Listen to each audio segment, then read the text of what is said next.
Hello, everybody. This is Chris Ellis, the card guy. Well, Collectible Chris.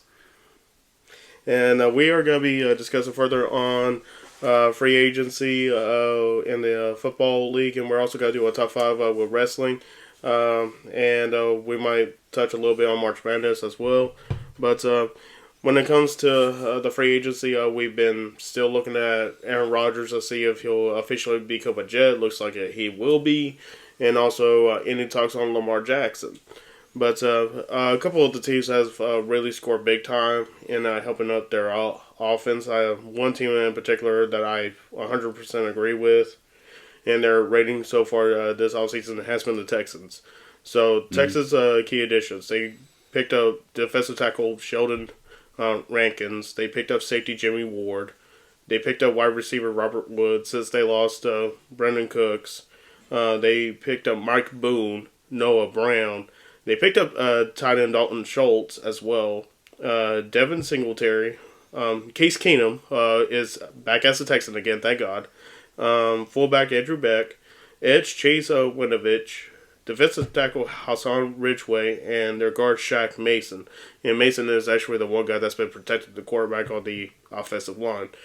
And they re-signed Tavir Thomas, MJ Stewart, and Derek Rivers. So, I'm getting the grades from the Sporting News, and they gave them an A. I 100% agree, just because they really stacked up their offense.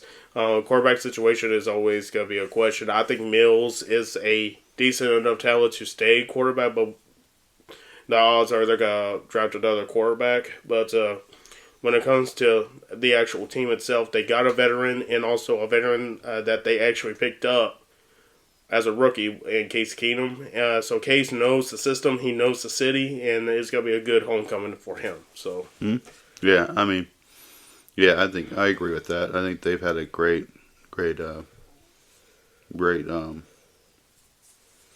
free agency. They've made a lot of good moves, I think.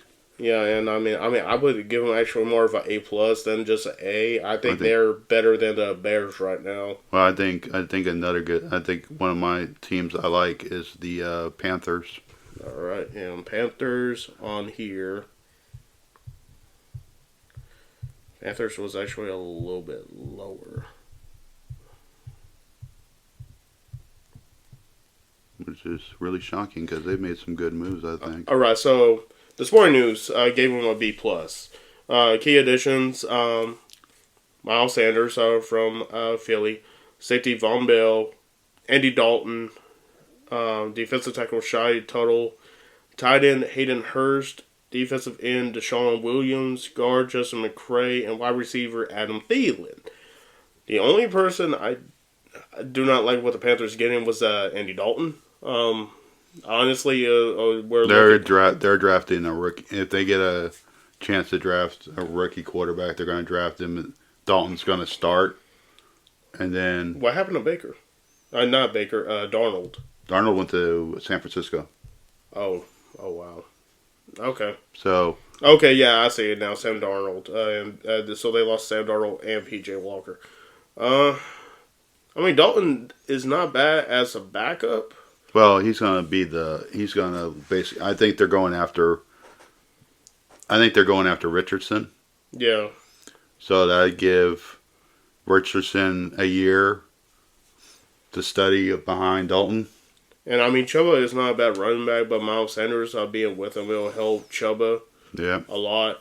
And Sanders is also a receiving back too. And Thielen's a possession receiver and a good slot guy. So, the thing that hurts them is that G.J. Moore loss. I think they could use another receiver for sure. Oh, 100%. They're probably going to get another one in the draft. Oh, yeah. There's some receivers there. And, Cowboys have made a lot of good moves this offseason. I'm actually going to talk about your Cowboys. Quarterback Stephen Gilmore, which is going to help out that secondary. Yep. Brandon Cooks, awesome wide receiver. Short wide receiver, so there's not a lot of height for Dak as of right now. No. They don't have a Michael Irvin. They don't have a Des Bryant type of receiver. Mm-hmm. They got slot and possession, which is good. Yeah. They re-signed Tony, which is great. They re-signed Van Der Esch. They re-signed Cooper Rush, and I think Cooper deserved that re-signing after Dak got hurt. And they also re-signed Goodwin. Goodwin needs to improve a little bit to help out that secondary, but Gilmore should help him out with that. Mm. Of course, they lost Elliott. Yeah. Schultz to the Texans. Guard Connor McGovern, and honestly, that's actually wasn't a big loss in my opinion. No. Noah Brown, highly underrated wide. Anthony Brown actually helps out with Gilmore going in, and also linebacker Luke Gifford. So Yeah. I mean, Sport News gave him an A-.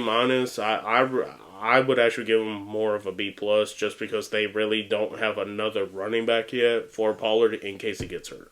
Yeah. They're looking at some pieces right now. Oh yeah, and who was that? Oh, of course, we didn't talk about it in our last one, but Taylor Heineke got signed by Atlanta.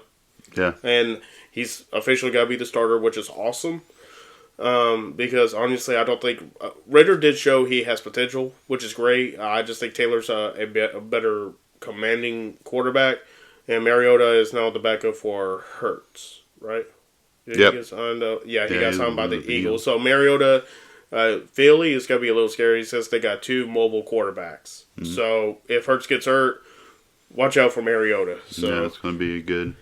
One team that actually has surprised me a little bit, and honestly, that hasn't done much, is the Jaguars. They got Calvin Ridley, so he's going to be coming back after his long year suspension. Yep. They re-signed Evan Ingram, who had a breakout year. Which is good. They re-signed their safety, Andrew Wingard. They re-signed C.J. Beathard. Mm-hmm. Defensive tackle Roy Robertson Harris, and cornerback Trey Hurdon. This is what confuses me, though. They lost their edge, Arden Key, their offensive tackle, Jawan Taylor. They lost Marvin Jones Jr. Out of everyone, he would have been re-signed. They lost their quarterback, Shaquille Griffin, who actually did not have a bad showing in the playoffs. And they also lost Chris Manhurts, the backup for Ingram. Yeah. So, I think that's been one team that kind of surprised me that I would see have gone more defensive keys. I think they're going to go after the draft. If they get some of their players they want in the draft, they'll sign some free agents after the draft. Fair enough. Which team has been more disappointing for you this off? The Rams. The Rams actually got a high. I'm pretty sure they're.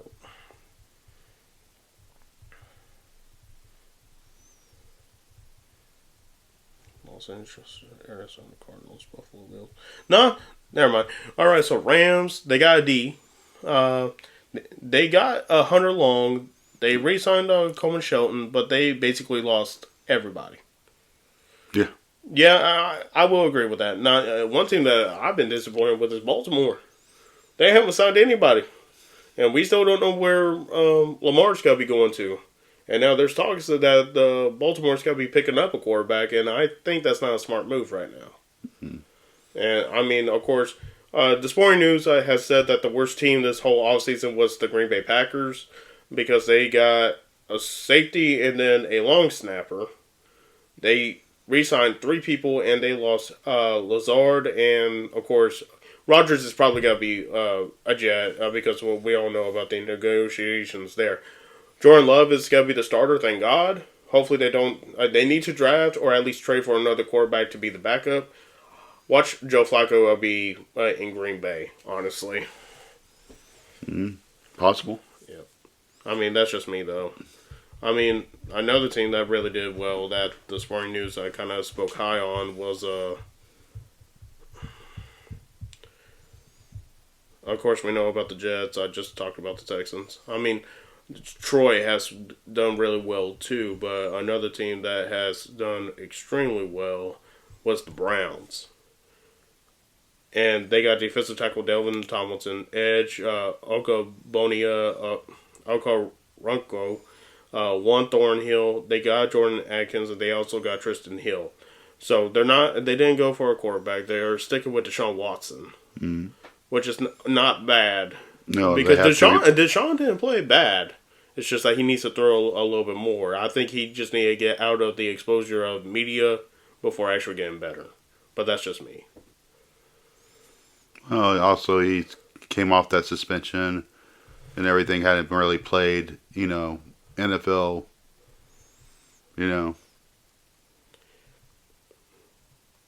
So. Oh yeah, and Jared Stidham is no longer a Raider. He went to Denver, which I think is got to be good for Russell. Yeah. In the long run. So Denver won't be going for another quarterback. The Patriots too. I forgot about the Patriots because they picked up Juju and Gesicki. I just hope that Gesicki does well. I really do hope my Gesicki does well. Yep. And Ramsey played at Florida State, so him being in Miami is gonna help him a lot. So. Yep. Anything else? No, that's about yeah. Yeah, I got 3 honorable mentions as well. Okay. Okay. So this week, for our wrestling topic, we finally got Rey Mysterio facing Dominic at WrestleMania. Thank God. It's gonna be a great card. I honestly think it's gonna be one of a good WrestleMania. Definitely one of the best ones, and it'll be tough as long as they actually do it right. But our top 5 this week is actually gonna be a little bit unique. We're doing our own top 5 innovators of the wrestling industry. So we're not just focusing on WWE. We're focusing as a whole. I do have multiple people that are involved in WWE, but without really the big territory, there's not a lot of things you can really say. But you want me to go first, or are you done? It's up to you how you want to do it. We can go ahead and go through our list. We can do honorable mentions last. Oh, last? Okay. Yeah, we'll do honorable mentions last. Okay. You want me to go ahead and start then, since I already got my...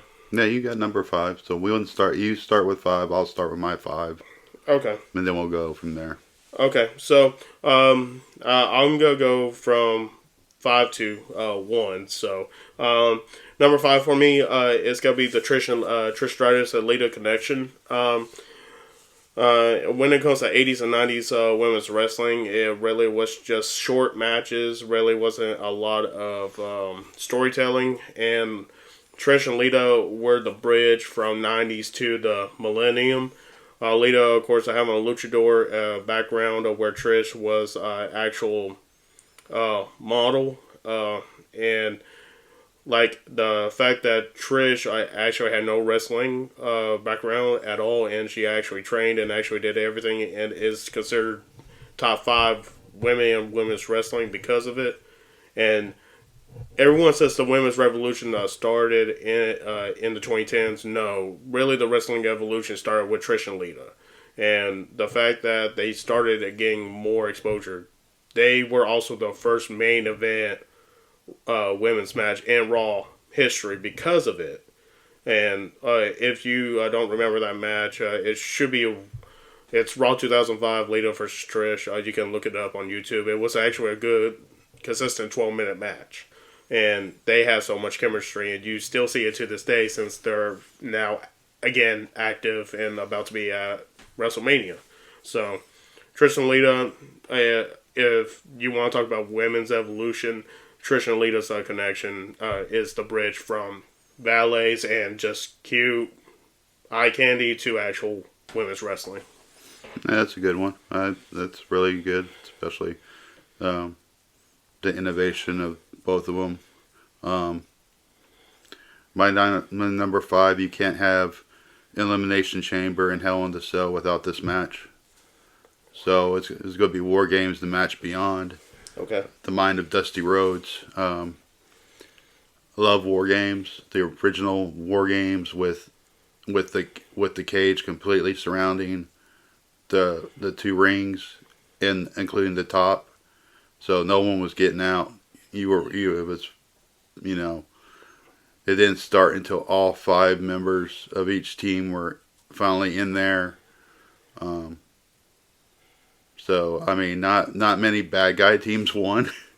More likely than not, the faces beat the heels in those. But if you look at some of the war games, just the people that were in it, I mean, you got, of course, the Horsemen were in a lot of them, but Dusty, Magnum, Dusty, Nikita, Road Warriors. Sting was in the war games. Pillman suffered a major concussion in the war games. And the reason why the first bad team actually won. Yeah. Yeah. So, I mean,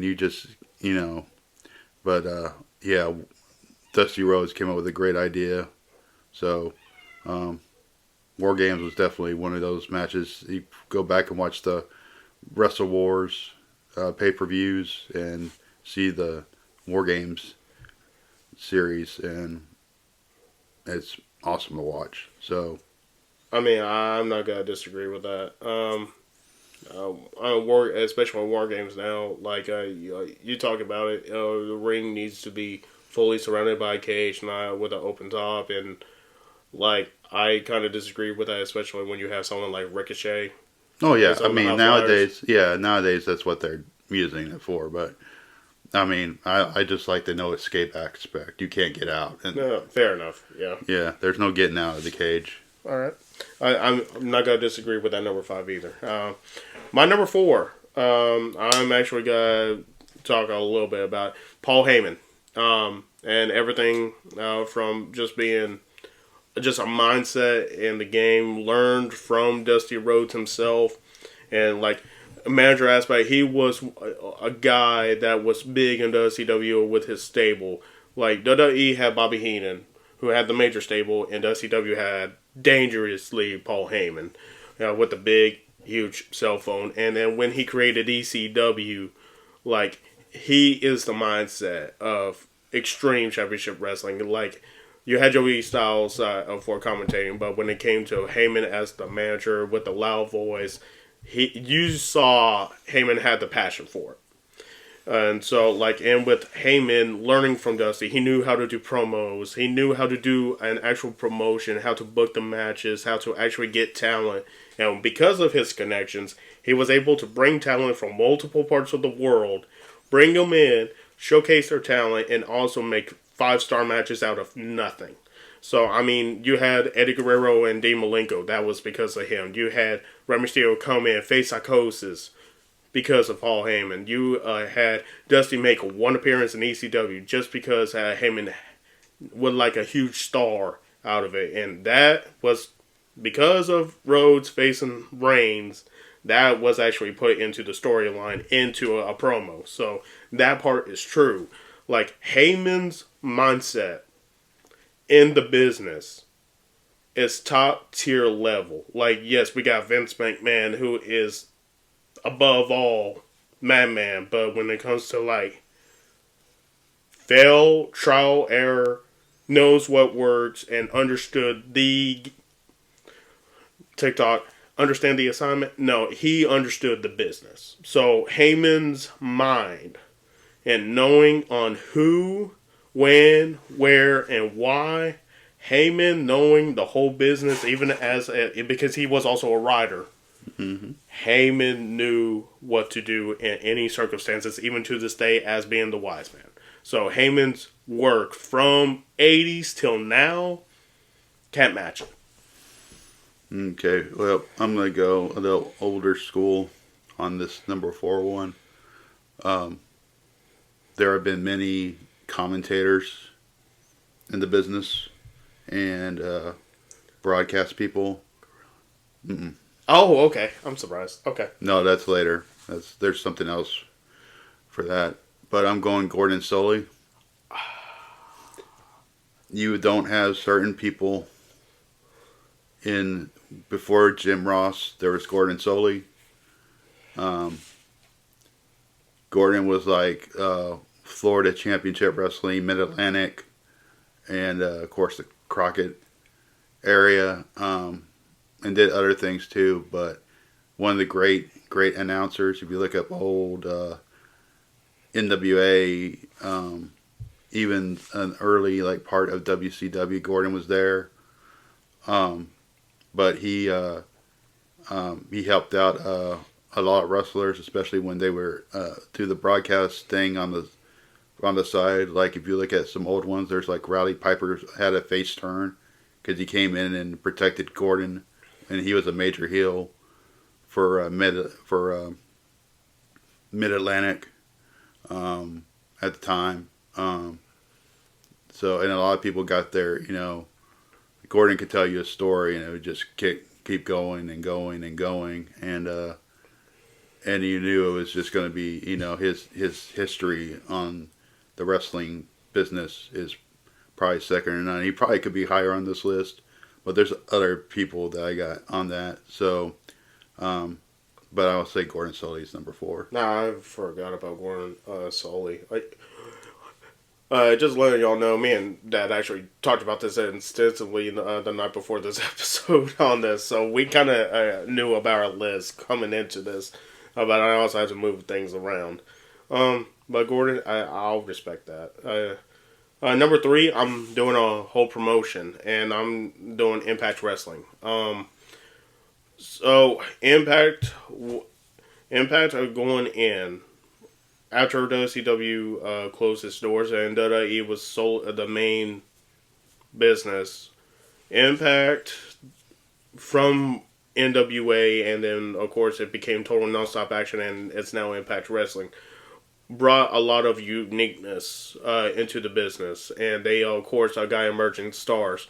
AJ Styles became a megastar through Impact Wrestling, and it's because of his works with Sting, Jeff Jarrett, and of course when Kurt Angle came in, Kurt and AJ had the best matches in Impact history, in my opinion. But you had the 6-sided ring that was unique. Like AJ knew the difference as soon as he got into the regular square circle, but he liked the fact that it was distinguished, and because of the steel cage, it was a 6-sided steel cage, and there have been a lot of memorable moments because of a 6-sided ring. I mean, if you don't know what I'm talking about, look up America's Most Wanted, a Hurricane Rana from the top of the cage. That's still iconic in my eyes. Of course, you also had the X Division, which is basically the Cruiserweight division. The X Division made Impact Wrestling. It was the star division, and when you think of WWE, especially 80s, 90s, and early 2000s, it was the big guys. It was the big muscle men that, in Vince's image, was all that. But then Impact was like, nah, it's the younger guys that brings the talent, that brings the charisma, that brings in the excitement. And like Impact was originally 1 hour. 1 hour and with a hour and a half to 2 hour pay-per-view, and yet they all did matches with slide promos. And like with Austin Aries, he created Option C for the X Division title. You turn in the X Division Championship by a pay-per-view, you can turn it in and cash it in for a heavyweight title match. So like they had all this, and like the King of the Mountain match was also unique. You actually get the belt and you put it on top of the ladder, you pin someone there, or in a penalty box. And one other thing that they did, everyone does not know this, and a lot of people find this out later or doesn't even know it. But Ron Killings, aka R-Truth, was a black heavyweight champion. Like everyone says, WWE is again more involved with black champions. First it was Ron Simmons, and then it was Ron Killings in 2001. He beat Ken Shamrock to be NWA champion. So Impact pushed the envelope. They were supposed to die as a company multiple times, and yet they're still alive today.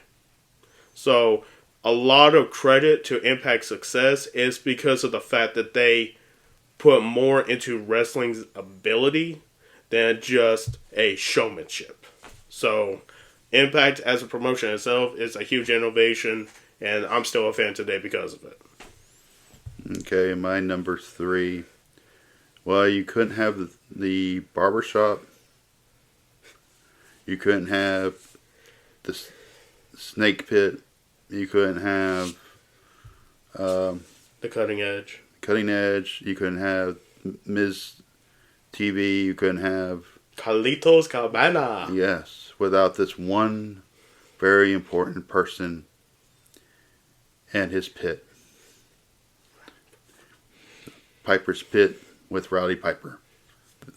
You want to talk about groundbreaking? Just ask Jimmy Snuka if he still when he felt the coconut hit his head. It was it. Yeah, or when with Andre and him, or when probably one of the biggest ones was the Hulk and Andre showdown face to face. Though the Hogan, where you fight him, and the scream thing was kind of ridiculous, but all he would have to do was just say yes, But Piper was an innovator. Could definitely spark controversy. I mean, just think of WrestleMania in Hollywood the first time, and him, Steve, and Carlito in the ring together. So Piper was a great innovator in itself, but Piper's Pit innovated a lot of wrestler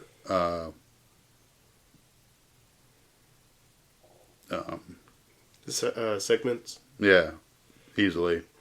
I mean, you couldn't have Jericho 2000 Titantron, without it. So yeah, the Peep Show, and just Roddy knew how to talk, and he used it along with it. I mean, 100%.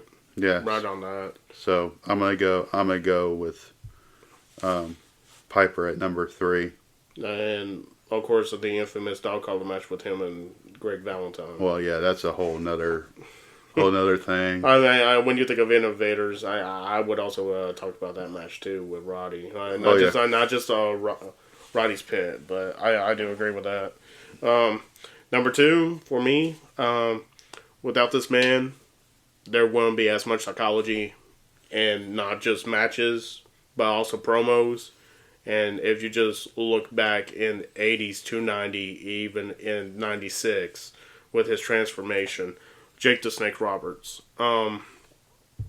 Without Jake, there won't be one overused move out of all wrestlers' repertoire. And what he used to call it the Damien Death Trap, the DDT. And it's been used, and during the 80s, there were animals used as gimmicks, but no one was more frightened than Damien coming out of a bag, and Jake was actually terrified of snakes. But so you use something you are scared, and you use it for your own personal vendetta and your personal character. Of course, the Snake Pit, thanks to Roddy. But the thing about Jake was that he never screamed into the mic. He was always soft spoken, and the famous promo he did was actually in an interview. He's like, "You always have these guys just screaming to the mic. That way they get your attention. Vince, you see how I'm talking? You see how slow this is? You're captured by it, right?" And it wasn't just the voice. It was the body language. It was the way he presented himself to be that kind of man. Just like what he always said, Damien is not the snake you got to worry about. It was always Jake. So, especially, and even with 96, when he had his revelation period, he got out of, what was it, alcohol? Yeah. Alcohol. And it was the fact that he needed to reemerge, so he brought in Lucifer, ironically the name for his snake.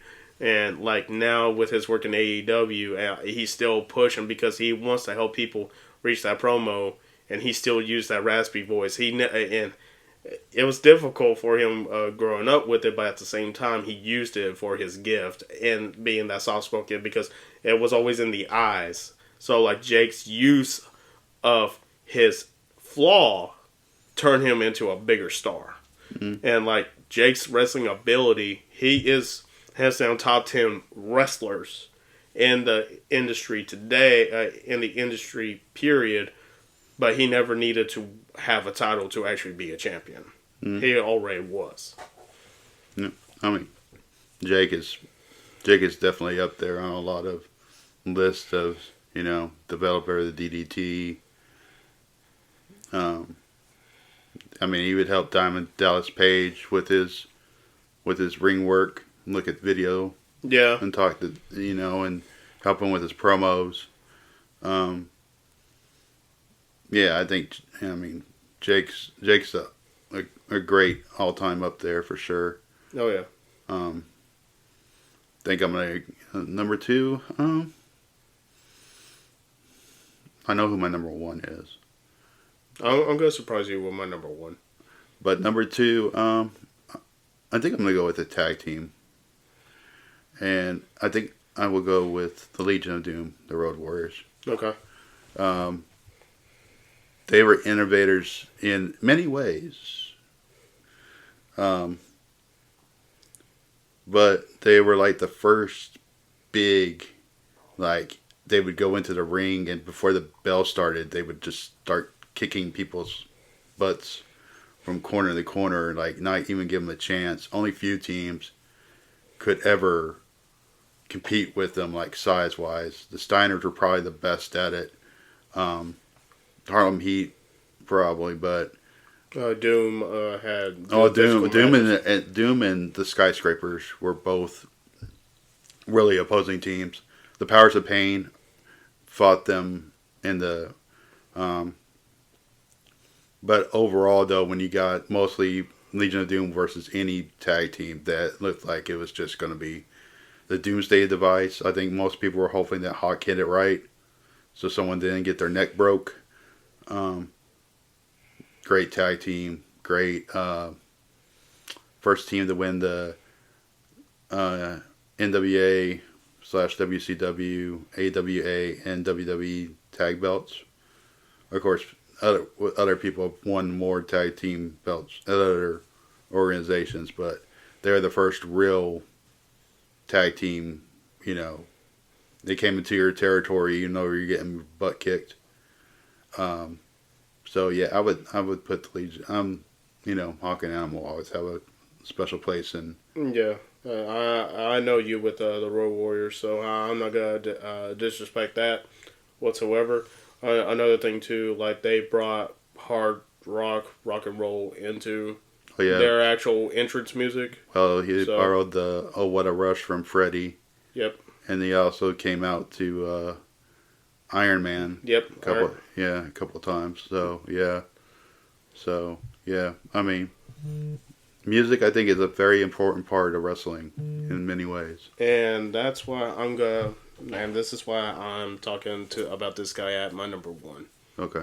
Because without this guy, there wouldn't be a lot of concepts done. There wouldn't be a lot of connections done because of this. Everyone forgets that this guy was behind a lot of stuff. Yes, he worked with Vince a lot, but it was because of him it almost made it possible. And also, without him, Vince would not have had the concept of WrestleMania. This guy made a lot of characters just because of introduction. I'm talking about the Fink, Howard Finkel. Mm-hmm. And he did help Vince with the concept of WrestleMania. He's the one that brought in Mike Tyson. He knew Captain Lou Albano had a special relationship with Cyndi Lauper. Lauper came into the business. Howard loved music. He liked Alice Cooper. Cooper being part of WrestleMania 3. Howard Finkel's voice introduced so many legends, so many workers. Like, it was because of that voice. Like, it made iconic announcements. Like, when you think of how The Undertaker's name is spoken in right before walking down the aisle, like, he knew how to sound a name out to make sure it was important. So, like, Hulk Hogan, he always said, Hulk Hogan. Like, he made it important to make sure that when a wrestler came in, that's who you should actually see. Like The Undertaker, WrestleMania 20, coming back as the Dead Man. Everyone forgot Howard was this long into the actual career process into WrestleMania. Fink's last WrestleMania announcement was 23. And he sporadically came out and did multiple ways. Like Alberto Del Rio, when he lost Ricardo, he brought in the Fink. CM Punk brought in the Fink because Howard Finkel knew the process of how to actually make sure a star, superstar, megastar was important. He knew how to announce it. So, like, and it was not just the concepts of WrestleMania actually bringing in people that he knew could help out. Mike Tyson. Everyone didn't think Mike Tyson would come until the Fink actually helped with that connection. And, like, he had a lot of help backstage. Like, everyone, he was not that heavily evolved in ring. But when it comes to, like, storytelling and actually knowing how a character should work and also help out, yes, there's Bruce Pritchard, but there was the Fink. So Howard Finkel, without Howard Finkel, a lot of stuff would probably not have happened. Yeah, I would definitely. I mean, I put Fink up there. Just look at how the guy that would do Edge's name. Edge. Yeah. So you see that Finkel, you see that. I mean, Fink was loved. I mean, Oh yeah. Fink was loved. He was loved by many people. And whenever you knew he showed up, it was important. Because I think didn't he announce when the classic Royal Rumble with all the old. Oh, WrestleMania 19. Yeah. Yeah. Yeah. Yeah. He announced all the wrestlers there too. Yeah. Because his last WrestleMania was WrestleMania 23. He announced Batista and Undertaker.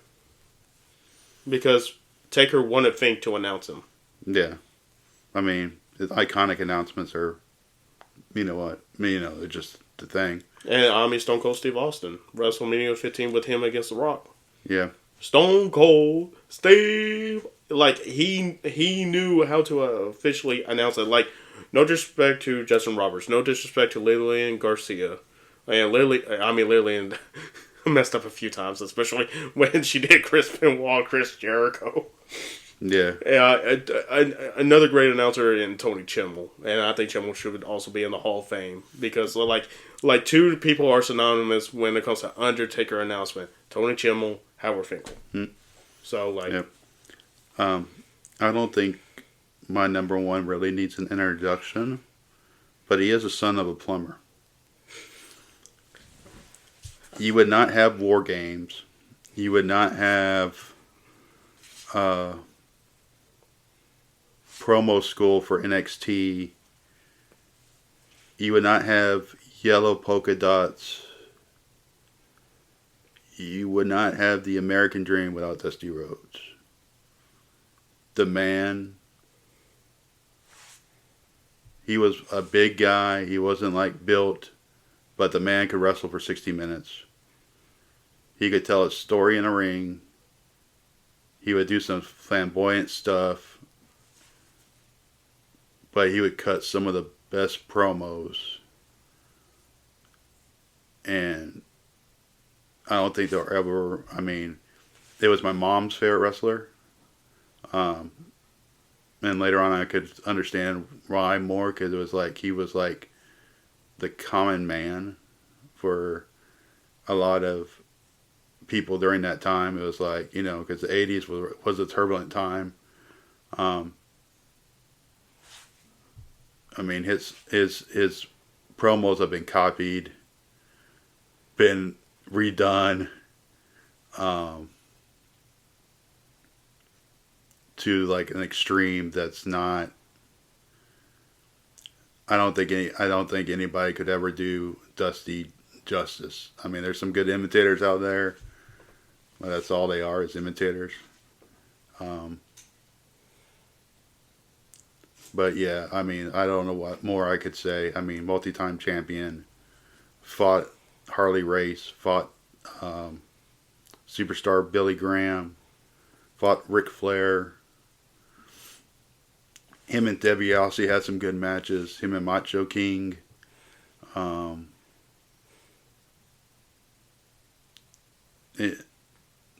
mean, even later on, him and, was it Cordino? Who was the one for ECW? Yeah, Chris Cordino, yeah. Yeah.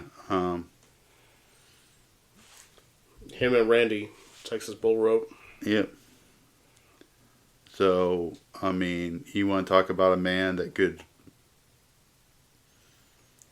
you know, compete with the best of them and probably out promo them 99 out of every 100 times because no one was going to out promo Dusty. Dusty was like, give me the what, don't even worry about talking points. I'm going to go out there and then I'm going to talk. So that's my number one. I mean, can't disrespect it. I mean, the Hard Times promo. Oh, I have dined with kings and queens. Yeah, like Dusty. I mean, you really cannot go wrong with the American Dan Dusty Rhodes, baby. well, if you look at when Magnum TA got injured and then bringing Nikita to be part of the superpowers. Yeah. You know. Oh, and Dream and Ivan winning the Tag Team Classic. Yeah. And the reason why, and that's really the reason why there's the Dusty Rhodes Classic in NXT, it's because of that tournament. Yeah. And, like, without Dusty, you wouldn't have the boss Sasha Banks. Really wouldn't have Bailey. You really wouldn't have a lot of those 2014, 2015 stars of NXT because of Dusty. Yeah. So, I mean, nah, fully agree. And, like, everyone forgot that Dusty was the booker of WCW in the early 90s. Yep. So, nah, that's why I had Heyman in my list, because he learned from Dusty. And without Heyman, there wouldn't be Dusty. But I had Heyman in my top 5 more because of the fact of how ECW was. Well, if you look at it, even when Bischoff put DDP into the Hall of Fame, who said Dusty should be here. Yeah. Doing it. So. Yeah, because when DDP won the title, first person he called was Dusty. Yeah. So, like, Dusty helped a lot of talent in his day. In the early, and he could have done the Triple H thing, really used his ties to become a multiple-time champion, but he knew and understood. Oh yeah. Why someone should deserve the belt at the time. Like, he was not a selfish wrestler promoter. No. He knew what to give for the business. So, I mean, I can't disagree with that. Yeah. So. Honorable mentions? I got 3. Okay. I'll go ahead and go through it. The Four Horsemen, really the first major faction of all of wrestling, and really can never be duplicated. And you cannot go wrong with the first installment of Rick, Arn, Tully, and Ole. Tully, yeah, Ole. That was the original 4, right? Right. And, of course, you had Wyndham in the mix. You had Luger, who was barely a horseman. You had Sting, who was really a horseman for like a second. And then you had the 90s emergence with Steve Mungo, McMichael, Benoit, Malenko, with Arn as the new JJ. And really, Evolution was not like the Four Horsemen. Evolution was just a starter up and let's get 2 young guys to really become stars. Fortune and Impact was already... Fortune would have been close to the Horsemen because you had Rick, who managed them. You had AJ, who was the decorated champion. You had Beer Money, who was the tag team champs. And then you had... who was the 4th? Was it Kazarian? No, it was the guy we were talking about yesterday that got hurt.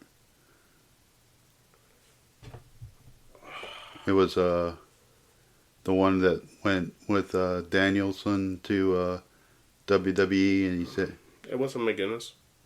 McGinnis was part of the group for a short time. For a short time, but he wasn't part of the original 4. It was AJ. Oh, no, it was Kazarian. Kazarian? Okay, so I was right. Okay. And Kazarian was X Division champ, too, so Kazarian was already a veteran guy, but really didn't have the time to do it. But no one could duplicate the Four Horsemen. Mm-hmm. Lucha Underground, as a whole, did not last long, unfortunately. broke away from the major companies. And really, a lot of the stars from that show are in wrestling today. Sammy Guevara, Santos Escobar was from Lucha. Um, Ricochet was the main guy that went after the big guy. Um, and like a lot of people that was part of Lucha Underground had a lot of great matches. That was also the biggest ring out of anybody because they wanted to produce so much high flying style out of it. Like they celebrated Lucha um, in America because of that. So Lucha being away from the companies and like even though they closed, a lot of the spirit is in AEW and in WWE. And another honorable mention for me, RVD. And I'm mainly talking about his ECW career in the late 90s, especially his time with the television title. If there was a card that sucked, but RVD was the main event, it was a good show because of RVD. He did so much moves, and he did so much in the ring. Like the Van Daminator with the chair is one of the sickest finishers with a weapon. He did a lot to innovate his style as well as to actually innovate his own way in the ring. And like he had a lot of classic matches, and he's in the Hall of Fame now mainly because of what he could do. He got in trouble doing things he shouldn't have done, but if he did not have that dang ankle injury before ECW closed down, like RVD would have carried that. Would have carried ECW until it died. But honestly, it would have survived if he did not get injured. Yeah, my honorable mentions are probably going to be the Attitude Era. Without it, there was such a renaissance for WWE. I mean, they were basically almost gone. And then a certain person did a 316 promo and off it went. Of course, DX during that time. But also you got to look at what the other programs were having. ECW was hot. And then you had the NWO from WCW. So competition made it, made great wrestling. We'll probably never see that again like it was. Another one for me would be the Lucha Libre style of wrestling was innovative in itself. I mean, you just look at watching the Rey Mysterio matches, Eddie Guerrero matches, even when you had guys like Dean Malenko taking on guys that were, Lucha Libre guys, they could, he was smart enough to go in the ring and hang with them. Him and Hooven too. Yeah. And then my last one, I guess you would, since I put, the Attitude Era, but I think the last one, the Monday Night Wars.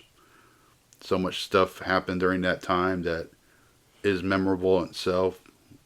You had the Crow Sting. You had the Montreal Screwjob. You had Hulk Hogan. Foley becoming the WWE champion, which sealed it on WCW. Yeah, I mean, you had Hulk Hogan become a bad guy. I mean, you had realistic storylines, not cartoonish. I mean, you look at WWE, they had the Godfather. He was no longer Kama Mustafa or, but yeah, you had, those areas. I mean, you could always put Vince McMahon in any list, senior or junior. And there's some other people that I know we left off, like Jerry Lawler with Andy Kaufman is definitely revolutionary. There were so many others. Ken Shamrock being the first to actually go from UFC to actual entertainment. Without him, Don Fry, Riddle, Brock Lesnar, really. And I say Brock Lesnar mainly because out wrestling to UFC, back to wrestling, and you see how he injured Cena, Triple H. Yeah, that's why I say it like that. Yeah, it's just you look at those eras, So I mean, Chris Canyon, yeah, Canyon's another one. I mean, so there. I mean, we could go on for part two, part three, four, five, or six. Or Gorilla, and Bobby. yeah, Gorilla and Bobby could have easily been on this list. Um, Jerry and JR, but really that kind of derived from Bobby and Gorilla.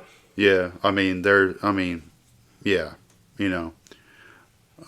But I hope everybody liked the episode. And you got anything else? Good luck to the Elite Eight for March Madness. I'm actually going for the women's Miami team. I really think they are the best out of it right now. I did choose Gonzaga to win all the way through the men's. I really hope they do. But as of right now, it's really been a blockbusting March Madness. Yep, I agree. So, all right, everybody, we'll be talking to you later, and have a good day.